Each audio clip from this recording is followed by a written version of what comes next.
Howard warned me that told me that 2137 is the longest one.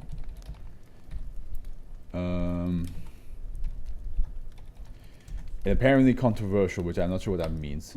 Okay, so Max Landis is the one who wrote it. There is no author page, but yeah, yeah. We're just gonna dive right in, and I'm just gonna.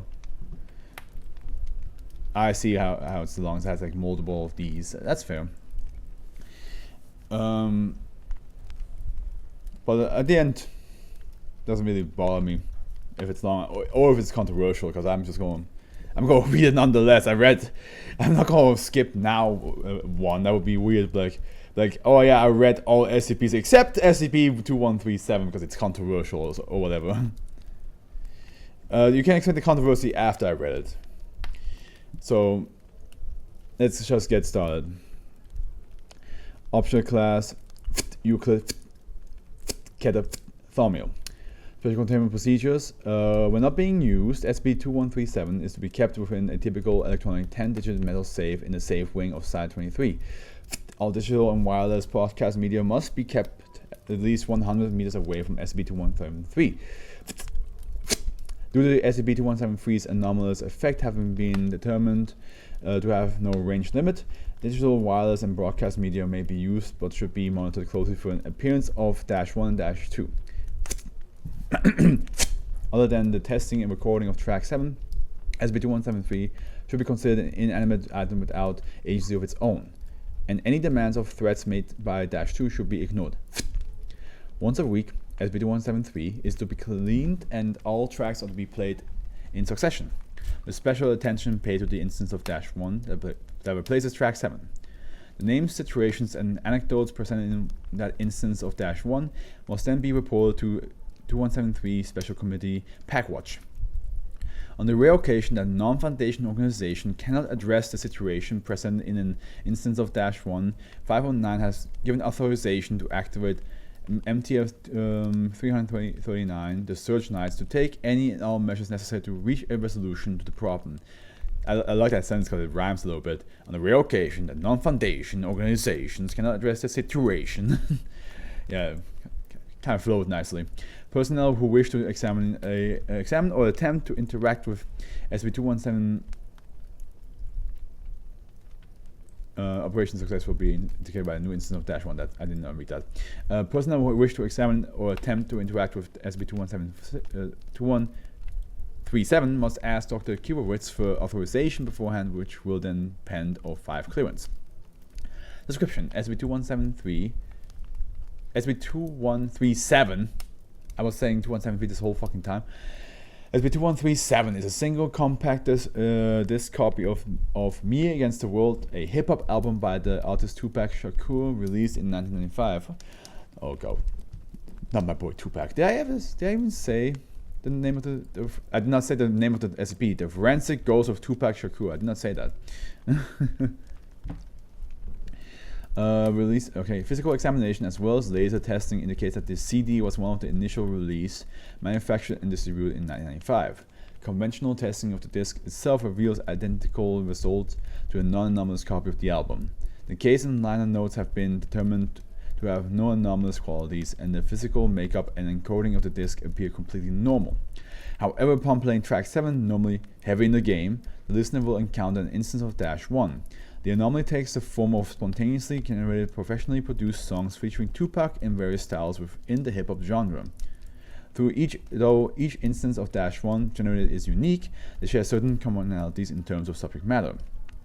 The central focus of the song invariably addresses a crime, almost always a murder or series of murders, and gives necessary anecdotal evidence or information to correctly identify and prosecute the killer, even going so far as to specify prosecutors or recommending vigilant justice.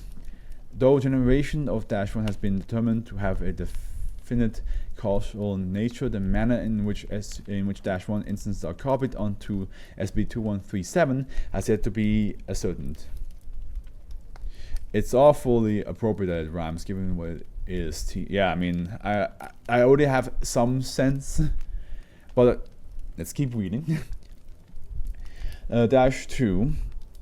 The primary voice of the songs from herein identified as Dash 2 matches cleanly through advanced audio analysis to that of the real Tupac Shakur, who died in 1996, over a year before the recovery of SCP-2137.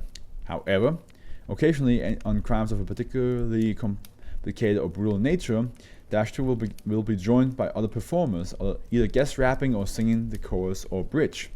This has included many of Tupac's contemporaries such as Snoop Doggy Dogg, Nas, No Doubt, Everclear, Weezer, and Busta Rhymes, as well as artists from the 2000s including Chris Brown, Katy Perry, Lil Wayne, Lady Gaga, Rihanna, the Yin Yang Twins, Drake, Neon, Trees, Chet, Jay-Z, Kanye West, and Eminem, usually at the height of their popularity. This sounds pretty dope, to be honest. On a few notable occasions involving long unsolved crimes by still active criminals, there have been guests of a more blatantly anachronistic nature, and standouts among whom include Phil Harris, the Andrews Sisters, Frank Sinatra, Buddy Holly, The Who, Elvis Presley, Diana Ross, and the Beatles. Heavily anachronistic guests tend to take the role of primary artists, the song performed in their style, with Dash 2 joining as a rap guest. Somebody did a mashup of Eminem and Tupac, and honestly, it hit me. It was just beautiful to listen to for me. The crimes themselves share that they are unsolved, or in some cases have escaped detection entirely. The majority of instances of Dash 1 addresses crimes of private citizens such as serial killers, spree murderers, a career criminal, though occasionally the songs will address larger groups such as Hamas, ISIS, the IRA, and even in two separate instances, chaos insurgency and the Church of the Broken God. The fact that Hamas is mentioned here is kind of wild, especially with what's happening right now. A prototypical example of Dash 1 is included here for reference. Except from Dash 1-542. Chef Richard out there and still stalking the night, killed his brother in 5 strangers with the same damn knife. Well, now it's my place to tell you what to do, but I know what I would do if I were you. He hit the blade in the old barn of the North 111. He ought to kill 6, don't make it 7. Dude, I actually will kind of be down if we had like a game that's like Clue, where you have to solve crimes, but the crimes are told to you in rap. Like you have a CD and you have to listen to like actual like rap artists singing you the premise of the crime, and you have to feel like, oh, okay. When crimes have been addressed and guilty parties brought to life, either by the legal system or otherwise, Dash 1 is immediately replaced by a new instance. However, the track is easily recorded through conventional means. Recorded versions are not subject to change or replacement, and the original can be replayed from the CD endlessly before the killer is found, with no little variation. There are currently nearly 1,000 instances of Dash 1 on record. The Vulcan's reading of this is awesome because he actually got a Tupac impersonator to rap these. I wish I could impersonate Tupac's voice. I need to actually listen to Tupac again. It's been ages since I listened to his music, because I feel like I could get his voice down. I would love to have a Tupac impression ready on the go. Initial recovery log. SCP-2137 was recovered in the home of Avon Lincoln, arrested for the vigilante staying of Michael Ferris, who was later revealed to have been the Oshai Strangler, responsible for 6 murders over the summer of 1996. Avon's instances that Tupac Shakur spoke to him from beyond the grave and told him he had to take justice into his own hands because Ferris' position as district attorney would prevent a fair trial, drew the attention of Foundation agents after the song in question was produced as evidence in court. Amnesties were administered to all involved, and Lincoln was released back into the general population. I really like this so far, to be honest, because Tupac was always like, because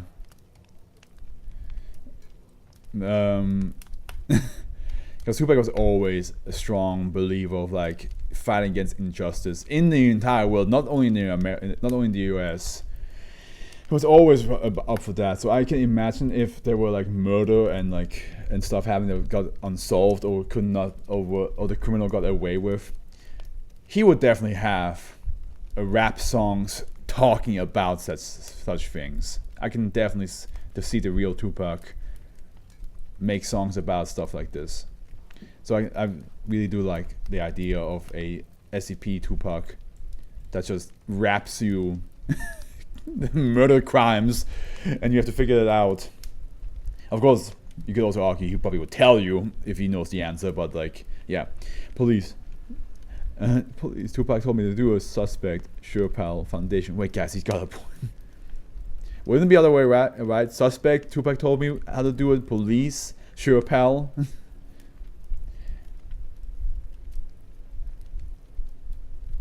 Because, like, why would the suspect question the police? It did become a point of contention since people argue Tupac wouldn't have collaborated with the police in life. That's hard to tell. That's hard to tell, but I can also see why they would say that. Yeah, I can see because like how corrupt the police were and still are. I can see that. Yeah. Okay. Addendum 1A, the XK incident. Initial researchers experimented with anonymously tipping off local police departments through foundation plans, which led to the resolution of over cold cases, including the recovery of SCP and SCP-617, though no direct link has been established other than the murders involved. However, after years, this use of SCP was deemed impractical. Repeatedly addressing the crimes discussing in 2137's music was in practice allowing the SCP to dictate the circumstances of its containment, and on the wrong circumstances open the foundation to potential exposure through continuous interaction with law enforcement at all levels across the multiple governments. In response to this, 059 ceased addressing the crimes in late 2000. After 2 months passed, SCP-2137's behavior radically changed. When for the first time an instance of -1 was produced, the revealed -2 had an awareness of its containment.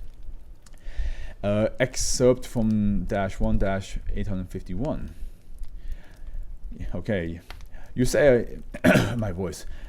You say you're bad security, but you ain't the good guys. You redact and expunge man, you silence its lies. You say you're here to protect, yet you're letting killers run free. Don't make me show you how rough the South law can be. You shouldn't stop the beat so you don't start struggle. You better watch your tone unless you start looking for trouble. Maybe you should look back and let me do my duty. Looked and draw, feeling like you're all trying to screw me. You're stepping all up on my destiny. You might not believe I'm the real Pac, but I'm not just a CD. That actually would be interesting if Tupac's spirit became an anomaly. I would actually, would be interested. The decision was made to halt testing entirely rather than acquisize. I don't know. After 1 week passed, an instance of -1 appeared and spontaneously on the YouTube channel of Los Angeles-based hip-hop station Dillo Expunged. And in the lone hour before it was taken down, accrued over views. That seems to be in the 5-digit numbers. X-ray scenario incident. The image displayed on the video was a still photograph, apparently authentic, though by its nature highly anomalous. The photograph is of Shakur, estimated to be in his early 40s, wearing the garb of Foundation D-class personnel, which is middle finger raised. Okay.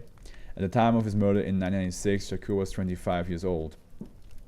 The accompanying song titled focused on SCP, revealing its actual location and means by which it could be broken free of current containment procedures, and identified several members of the O5 Council by the first names as it is described the function and nature of the Foundation.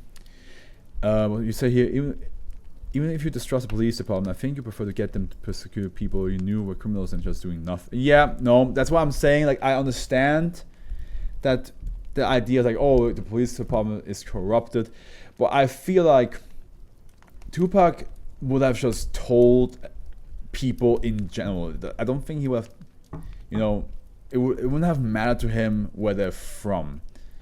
He would have just told people. He would have made sure his voice was heard, so that like even that the police will have to acknowledge it, right? Because like one thing for sure, I feel like Tupac was like fully aware, like if he knew something like fucked up, he was always willing to talk about it, even if he would end up getting killed by it.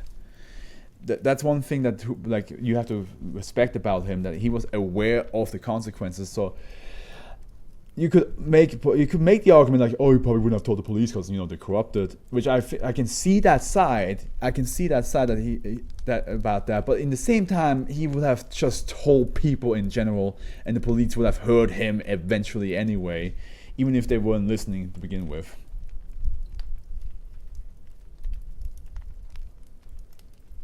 Yeah, but if you were an omnipotent CD, couldn't you just give criminals psychic heart attacks or something? Oh, if we talk about the anomaly, then yeah, I mean, you could just, if it's about that, he could just kill the killers. But I don't. At the end, that's not.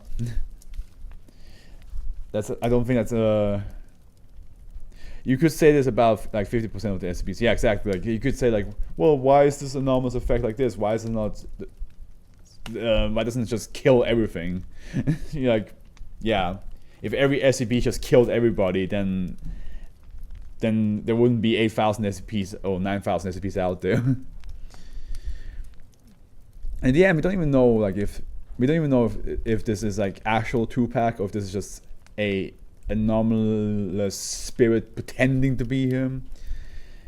So let's go on. In a massive sweeping operation involving the activation of multiple task forces across continents, all trace of the video was erased, and all viewers were administered Class A amnesty. That's a lot of viewers, you gotta administer that shit. Midway through this operation, an entire album titled XK Scenario was released to the iTunes account of Beyonce Knowles. I never had to say her last name. She just called Beyonce all this time. Each song featured -2 as well as a variety of guest artists and focused on a different Keller class SCP currently in captivity. Though SCP tracking bots were able to bring XK Scenario down after only downloads, complete digital eradication of the individual file has proven difficult. Though no loss of life or property was incurred, the sheer scale of the danger posed by this containment breach prompted a Foundation-wide state of high alert. This prompted an ongoing upgrade to all automatic SCP firewalls and engendered the reclassification of SCP-2137 from nuclear to Keller. The breach sparked a heated debate as how to proceed with the containment of and conceptual understanding regarding SCP-2137, which came to an end upon the appearance of a new instance of -1. This instance was produced spontaneously through the mouth of SCP, which appeared to fall into a trance state during the incident, with the lyrics in totality repeatedly written in what was identified as data expunged 117,000 times all over the interior of its containment chamber. And the excerpt from -564. Help me find the killers, now find yours. Try not to play the CD, you're starting a war. You don't really want to see me in flesh? I wouldn't hesitate to put your little nerds to rest. So feel my power. What if I told you that? Plan it all. What if the world knew that? About to fall. Don't try to play me cause you need me inside. It was the reason I had died. I would never let her was set up self to keep his head up. 19 and it's not what it seems. I may be rare and I can't be touched, and if you think about a plan, I'ma fuck shit up. You try to hide, but I see it all, and I'm coming for your head like a Tylenol. I don't wanna fall, dressed in black like you can't be seen. I fight alone, I don't need no team. So do your job, cause I'm giving you tips, and put the whole CD in the mix, biatch. Okay, Tupac, damn. You getting rude with me? I'm trying my best over here. The decision was made to resume the former method of testing involving the embedded informants used to relay SCP-2137's evidence and information. While continuing to study the method by which SCP-2137 transmits its broadcast in an effort to truly contain it completely, -2 resumed its previous behavioral pattern. -1's focusing on crimes until the killers are located by conventional law enforcement, with the exception of one final track, and this time its last recorded direct interaction with the Foundation. Excerpt from -1 565. I guess it took no time for it to sink in. I'm just glad you understood what I was thinking.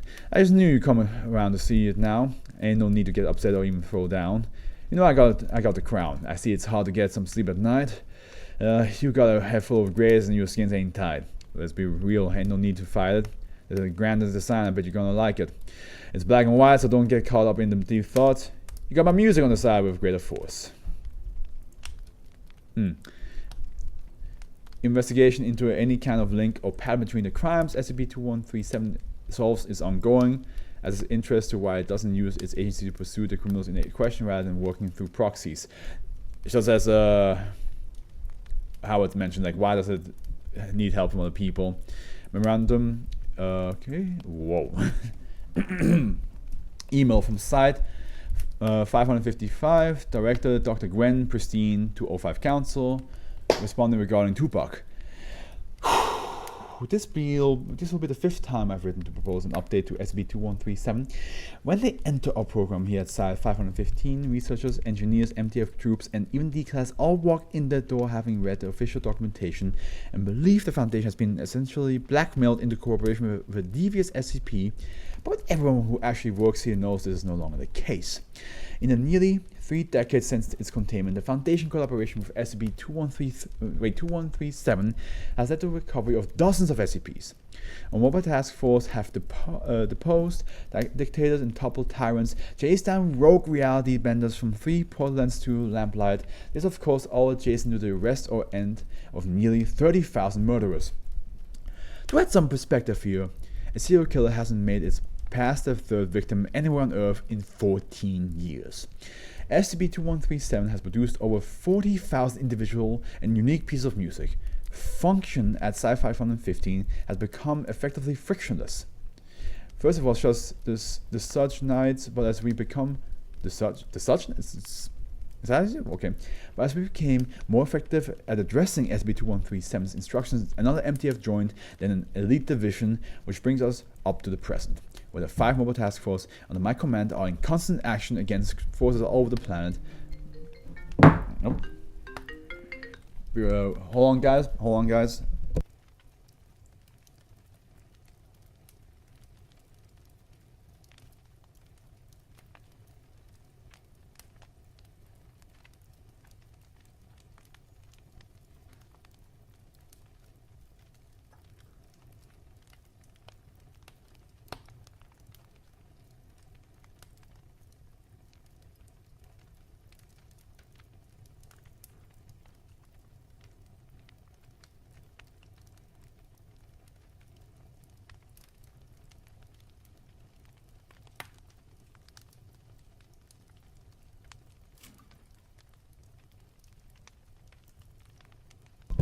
Sorry about that, guys. My cousin just came home.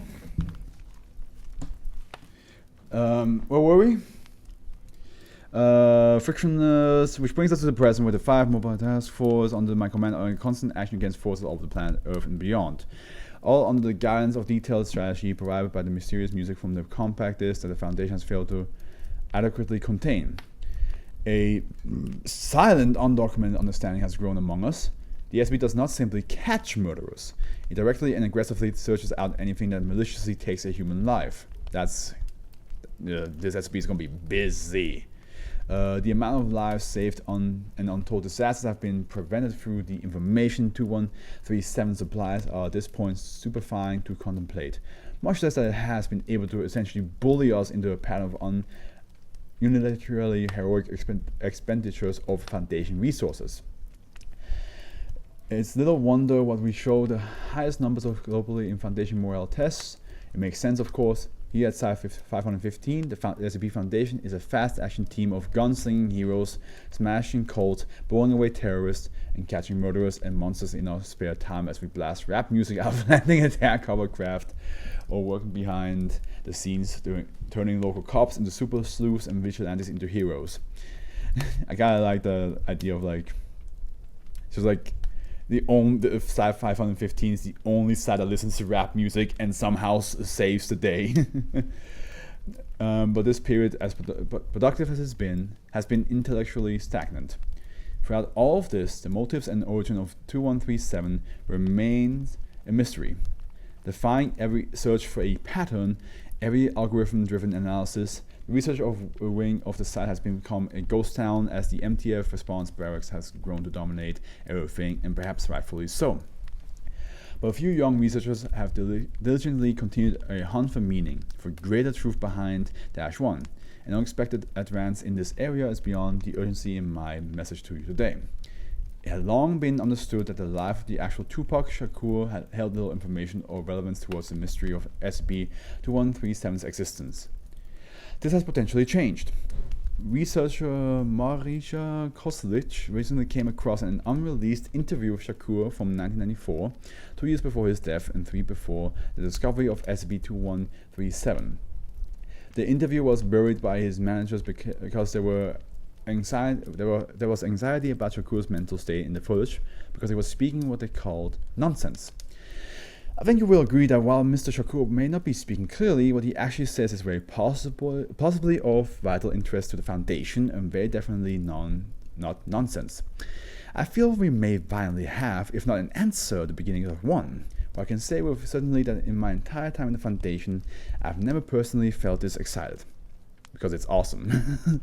So I start my proposal here. A Keter class object actively interested in aiding the human race is not a Keter class object at all. I'm officially resubmitting my proposal for SCP-2137 to a long last be redesignated Thaumiel class object and for a quadrupling of our research team and site resource allocation. We must talk this thread and see where it leads us. Perhaps after hearing the audio attached, you might finally agree. Dr. Gwen Pristine, Site Director 515. And here we have an answer, or maybe an audio. Document recovered footage 1L. Tupac Shakur, dressed casually, sits on a large red couch, smoking a marijuana cigarette, hunched forward and visibly heavily intoxicated, with drooping eyes and slightly slurred speech. He seems happy and jovial, and laughs often through the interview despite repeatedly becoming distracted by the presence of his entourage dancing and talking in the room. His director and photographer Gabi Haimi sits nearby, and VH1 interviewer Melody Vendy, also visibly intoxicated, sits nearby. Development portion begins 9:14 into the interview. People ask me where I get my inspiration from. They say, how do you go so hard, putting that much work? But what they don't understand is, this is me taking a break. This is me on vacation. I think some people would say that it was irresponsible to just sit back and be human for a while. Be an artist. Experience that. I can't be chasing the king all the time. I feel like I've been doing that forever to protect you, all of you. It's not so big, and you're not so small. But it's gotta trick you like it doesn't matter, because that's the only way he can keep it like he's the man. Like he's some big, bad, evil motherfucker. You don't see that when I die. I'll live on. My death is my destiny, and then I become something else. What I was before. The voice will still shout, and shout justice in poetry and art and music. I got you. I got you, humanity. When I eventually go toe-to-toe and brawl with this fool, he's gonna get up his little red dress and go home crying like a bitch. And he knows it. Evil knows his days are numbered. The king's still running. The chase isn't over. Prepare. Prepare. Prepare. Okay. What is the controversy about this? Because I love this one. This is awesome in my book. So I want to know what was the controversy. Prepare is a reference to the gate of God. That's what it was. King is a Scarlet King, the first reference to series 1, and prepare is a reference to awesome. That's even better. That is actually really cool. So tell me, the controversy is that it was written by Max Landis, Hollywood actor and comic book writer. Is that it?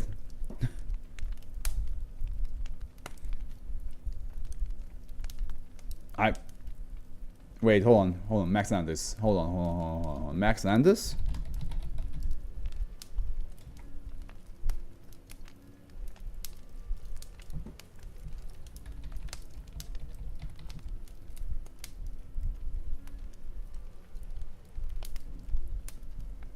Yes. Yeah, I know, I heard about the Landis allegation.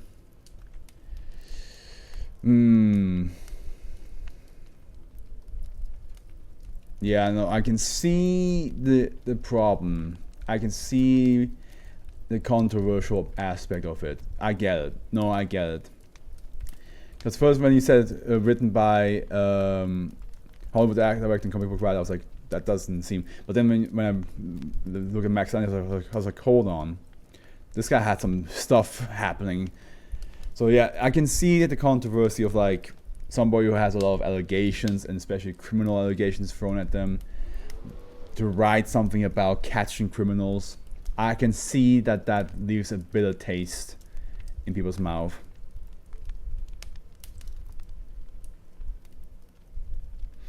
Also, it's not present here, but earlier versions of this, it had the N was written by a mega white guy. I mean, that's not that can be a problem depending on the context. I guess in this context, I think yeah, it might be a bit iffy, but of course, like, let's not forget that, you know,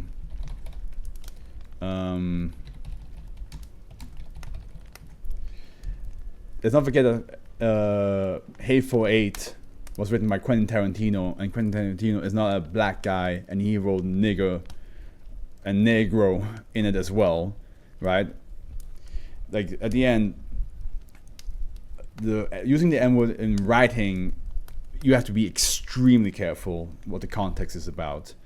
If it's about, like, you know, representing what a character would do or how the character usually talks in that situation, then I'll give it a small bit of leeway. Of course, you can you can argue there's a white person's trying to, like, you know, gain the control of the word. Yes,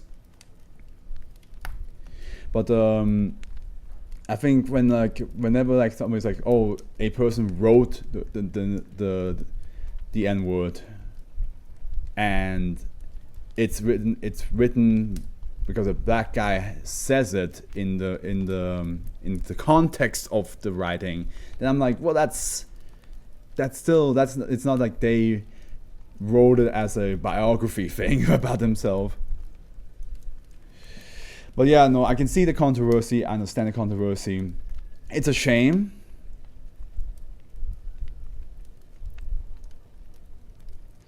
Like, it's a shame because, like, and I'm gonna say something that might get me in trouble now. I'm very much like separate the art from the artist type of guy. I can hate the artist, absolutely. I can despise the artist. And in this case, Max Landis, yeah, no, if he's a sex offender, fuck him, absolutely fuck him. But then I will not associate the forensic ghost of Tupac Shakur with him. I think I would just see it as a cool idea, a cool story, and I was just, you know, just throw the other guy into hell. So that's where I'm standing, and I might get in trouble for this opinion. I don't know if you need to be that careful. Quentin wrote himself into Pulp Fiction just to say the N-word a billion times, and he's fine.